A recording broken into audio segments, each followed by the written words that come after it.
서울시 영등포구 영등포동 7가입니다. 5호선 영등포 시장역 도보 4분 이내에서 오피스텔을 가지고 오셨습니다. 현재 시세는 매매 금액 2억 3천에서 2억 6천만 원에 형성돼 있습니다. 실투자금은 전세 시엔 1,500에서 3천만 원, 월세 시엔 대출을 활용하면 7천에서 9천만 원 실투자금으로 전망되고 있습니다.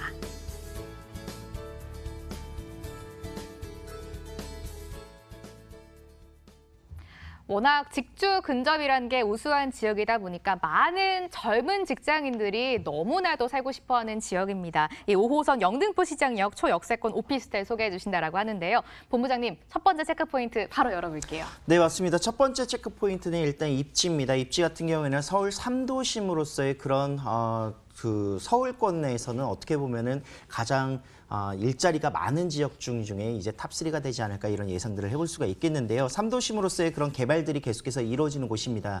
자, 이런 규제가 조금 풀리고 또는 이제 준공업 지역이라든가 준주거 지역들의 용적률 상향으로 인해서 굉장히 많은 신축들이 들어서는 지역들 중에서 공급량은 적으면서 수요층들이 굉장히 풍부한 지역들을 보셔야 사실 임차 금액에 떨어지는 부분이라든가 이런 것들을 리스크를 감수하지 않고 굉장히 안정적인 투자를 할 수 있다. 그리고 또한 나중에 집가가 또 올라가게 된다면 투자금의 그런 회수라든가 또는 집값이 올라가게 됨에 따라서 이제 투자의 그런 가치성도 굉장히 높아진다 이렇게 볼 수가 있겠는데 영등포가 바로 그런 지역입니다. 이 지역 같은 경우에 공급 물량이 굉장히 고 이제 희소성을 가지고 있는 지역이기도 하고요.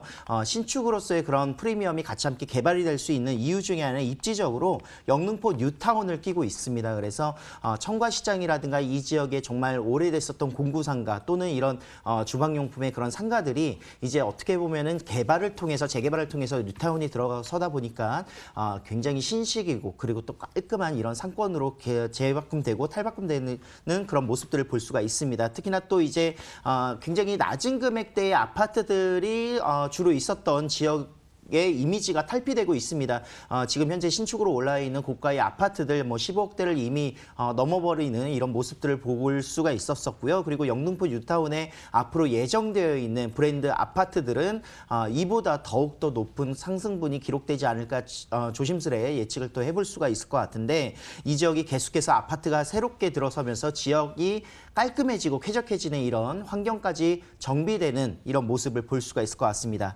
자, 본 오피스텔은요, 지금 영등포 시장역 5호선입니다. 영등포 시장역에서 도보 4분 거리에 위치하고 있고, 출퇴근하시는 분들 같은 경우에는 이제 역까지 가시는 길이 이제 뉴타운을 지나가는 길이기 때문에 굉장히 출퇴근길이 쾌적한 모습들을 살펴볼 수 있습니다. 특히나 또 이제 9호선 국회의사당역, 여의도까지도 도보로 이용할 수 있는 지역이기 때문에 이런 정말 교통편이라든가 역세권 그리고 여의도의 그런 금융 종사자의 그런 해당되는 직주 근접성이 굉장히 우수한 점들을 장점으로 꼽아보도록 하겠습니다. 자, 이 지역의 대중교통편은요, 버스편도 많지만 일단은 그 9호선이라든가 2호선 그리고 1호선과 5호선을 충분히 이용할 수 있는 장점들을 가지고 있습니다. 그래서 특히나 또 이제 간선도로의 그런 올림픽대로라든가 강변북로 진출입이 너무나도 좋기 때문에 개발 호재를 하나하나 다 말씀드리기에는 추천 포인트에서 제가 잠시 뒤에 한 번 더 정리를 해드리고요. 입지적인 장점과 함께 더불어서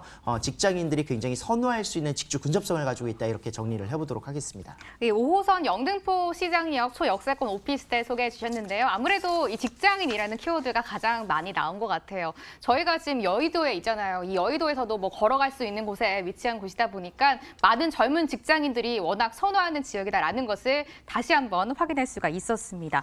앞으로 본부장님, 여기 주변이 개선되고 환경이 깨끗해질 것이다라고 말씀해 주셨잖아요. 두 번째 체크포인트 열어볼게요. 네, 맞습니다. 두 번째 체크포인트가 바로 여의도의 그런 국제적인 위상이 계속해서 높아지면서 이제 여의도에 직장을 가지고 있는 많은 그런 직장인들이 주거지로서 첫 번째로 꼽는 지역이 바로 영등포동입니다. 왜냐하면 바로 도보로 이용할 수 있는 지역에 위치하고 있고요. 차량을 이용해도 단 5분 이내에 진출입이 가능하기 때문에 굉장히 그런 교통편이라든가 직주 근접성이 우수한 점들을 볼 수가 있는데 여의도 같은 경우에는 이제 3도심으로서의 그런 개발들도 있고요. 특히나 또 이제 영등포동 같은 경우에는 주변에 마곡이라든가 또는 이제 공덕 업무지구들 마포하면 공덕이지 않겠습니까? 그리고 또한 서울 광화문 도심 지역이라든가 용산 국제업무지구 아직 조성은 안 되어 있지만 용산역 주변에는 일자리가 너무나도 많습니다. 그리고 국제업무지구가 조성이 된다는 가정하에 이런 용산까지의 전출입도 굉장히 좋고요. 9호선을 이용하신다면 강남까지도 빠르게 이동할 수 있는 장점들을 가지고 있습니다. 여의도 자체만으로도 재건축 사업이라든가 또는 이런 해외 자본들의 투입되는 이런 모습들의 개발 금융 중심지로서의 그런 개발들이 계속해서 이루어지고 있는 모습을 볼 수가 있겠고 올해 이제 파크원이 이제 완공을 합니다. 파크원 같은 경우에 국내 최대의 초고층 복합 문화 공간이라고 정리를 해볼 수가 있겠는데 뭐 숙박이면 숙박이라든가 또는 쇼핑이면 쇼핑, 업무시설은 업무시설 모든 것들을 복합적으로 글로벌한 그런 복합 시설물로 이제 굉장히 큰 가치를 지니게 될 것 같습니다. 무려 63빌딩보다 높은 72층과 그리고 56층의 트윈타워로 구성되어 있는 업무타운들 63빌딩보다 4.5배의 업무시설이 더 많고요. 이 일자리만 하더라도 주변의 임대가 충분히 올라갈 수 있는 이유가 될 것입니다. 그리고 국내에서 가장 큰 현대백화점이 들어서는 이런 쇼핑의 메카가 될 수 있는 여의도 집중해서 보실 수가 있겠고요. MBC 옛 사업부지 같은 경우에도 초고층 복합 건물로 2022년 완공을 목표로 지금 현재 착공이 들어가 있다는 점 포인트로 잡아보겠습니다. 여의도 내에는 이제 아크로스퀘어를 필두로 해서 이제 재건축 사업, 재개발 사업들이 같이 함께 진행되고 있기 때문에 주변에 노량진이라든가 신길이라든가 이런 아파트들 같이 함께 경쟁을 하면서 높은 가격대의 고가 아파트가 생기면 그 주변의 오피스텔 또는 저층부의 이런 주택들의 가격들도 같이 함께 갭매우기를 따라서 따라 올라갑니다. 그래서 그런 부분들의 시세 차익을 볼 수 있는 투자 전략으로 소액 투자가 가능하시겠습니다. 소액 투자 역시 도와주신다라고 하니까요. 끝까지 좀 채널 고정해 주시고 가격 기대해 주시면 좋을 것 같습니다. 이제 마지막으로 세 번째 체크 포인트를 열어보려고 하는데요. 앞서 창동에서도 큰 모멘텀이라고 할 수 있겠습니다. GTX가 지나간다라고 말씀해 주셨는데 여기도 GTX 저희가 기대해봐도 되잖아요, 본부장님. 네, 맞습니다. 이제 여의도 같은 경우에는 GTX B노선이 되겠습니다. 아까 이제 동부권에서는 C노선을 보셨다면 이제 GTX B노선 같은 경우에는 송도라든가 인천부터 시작을 해서 여의도 그리고 서울역 그리고 용산을 지나가는 핵심 라인입니다. 그래서 서울 구도심이라고 할 수 있는 지역들의 가장 핵심적인 라인들 B노선을 한번 집중해 보시겠는데 예전에 이제 예타를 통과하는가 못하는가에 대한 이야기가 많았었습니다. 하지만 예비 타당성을 이제 통과하고 나서 착공까지만 기다리고 있는 상황인데 착공이 들어간다면 이제 완공되는 시점까지는 GTX A 노선을 따라서 B 노선이 움직일 것이고 B 노선을 따라서 C 노선의 움직임들의 그런 큰 기대를 한번 해볼 수 있을 것 같습니다. 거기에 더불어서 여의도는 GTX B 노선이 아니라 D 노선까지도 향후 10년 뒤까지 바라보신다면 D 노선도 좀 집중해서 보실 수가 있는 요소가 있고요. 특히나 또 이제 신안산선 같은 경우에도 착공이 이미 들어갔습니다. 그래서 영등포라든가 여의도 그리고 서남권의 활성화 전략으로서 개발이 계속될 수 있는 도시 광역철도입니다. 신안산선도요. 그래서 신안산선의 그런 개통도 한번 기대해 보시면 좋겠습니다. 자, 마지막으로 재물폴길 지하 사업이라든가 또는 신월 IC부터 시작을 해서 여의도 국회의사당까지 그런 지하화 될 수 있는 교통편들을 좀 더 원활하게 시켜주는 이런 방법들 그리고 서부간선도로의 지하 사업도 내년에 이제 완공이 되고 있기 때문에 이런 다양한 간선도로라든가 또는 이런 대중교통편 새로운 철도가 깔리는 지역들의 포커스를 좀 맞춰보시면서 모멘텀을 기대해 보시길 바라겠습니다. 김채영 이사께도 한번 투자 의견 여쭤보도록 하겠습니다. 이사님, 저희 지금 접근해 볼까요, 말까요? 예. 일단은 뭐 이제 3도심 중에 또 하나잖아요. 영등포 같은 경우는. 그래서 누구나 눈여겨보고 있고 벌써 발 빠른 분들은 벌써 다 투자를 해놓고 계시더라고요. 그래서 아직까지도 투자할 곳이 있습니다.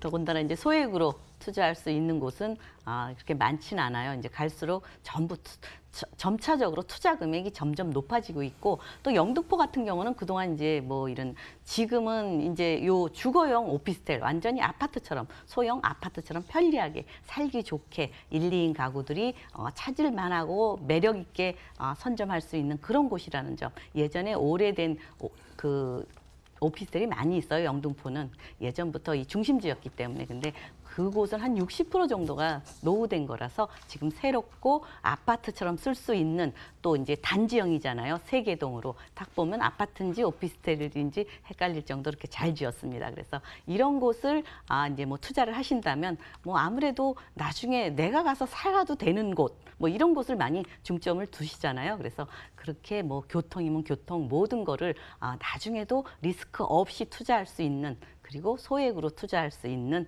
미래 가치가 있는 그런 영등포라서 추천드리고 싶습니다. 김채혁 이사도 긍정적으로 평가해 주셨습니다. 본부장님, 마지막으로 영등포에서 어떤 오피스텔, 어떤 건물 보고 계신지 궁금하고요. 지금 기대감이 굉장히 높아져 있습니다. 가격까지 함께 들어볼게요. 네, 투자 포커스부터 한번 살펴보도록 하겠습니다. 일단 중요한 점 중에 하나가 아파트라든가 또는 집값이 올라가다 보니 월세 수익률이 오히려 오르는 이런 모습들을 보여주고 있는데 이런 월세 수익들의 가장 기본 요소가 되는 것들이 집객입니다. 사람들이 얼마나 수요층들이 단단하게 뒷받침을 하고 있는 곳인가 이런 것들을 잘 보셔야 될 것 같은데요. 이런 소형주택 같은 경우에는 직장인들 1인 주거라든가 2인 주거의 비율이 굉장히 높은 지역들을 선점하셔야 될 것 같고요. 그런 부분들에 가장 부합되는 곳, 뭐 강남이라든가 또는 도심 지역이라든가 이곳 영등포를 집중해 보시길 바라겠습니다. 거기에 더불어서 지금 부동산 시장 12.16 대책 이후에 어떻게 흘러가고 있는가 지금 현재 보시면은 굉장히 주택의 구입들은 재구입하시는 분들이 더욱더 많다고 합니다. 그래서 투자를 아직 안 해보셨거나 또는 투자를 생각하시는 분들 지금 현재 움직이시는 것이 가장 조정기에 투자하시는 좋은 방법이다. 이렇게 정리를 해보도록 하겠습니다. 자, 매매 금액은요. 2억 3천만 원부터 2억 6천만 원대까지 구성되어 있습니다. 지금 현재 2억 1,500에서 2억 3천 정도의 전세가 맞춰지고 있기 때문에 소액으로 전세 투자하실 때는 약 1,500만 원에서 3천만 원 정도로 구성이 가능하시겠고요. 소형 투자이기 때문에 어떻게 보면 월세 수익률을 기대하시면서 또 접근하시는 분들도 굉장히 많으신 것 같아요. 그래서 황금성 좋은 월세 수익률 약 70에서 80만 원 정도 보증금 2천만 원에 가능하십니다. 그래서 대출 금액 역시 소형 오피스텔이기 때문에 대출의 그런 규제들을 벗어나서 굉장히 그런 수익률이 높아진다 이렇게 볼 수 있습니다. 7천에서 9천만 원 정도의 투자 금액으로 그 좋은 수익률 좋은 수익형 부동산 또는 앞으로의 미래가 기대되는 차익형 부동산에 투자하실 수가 있겠습니다.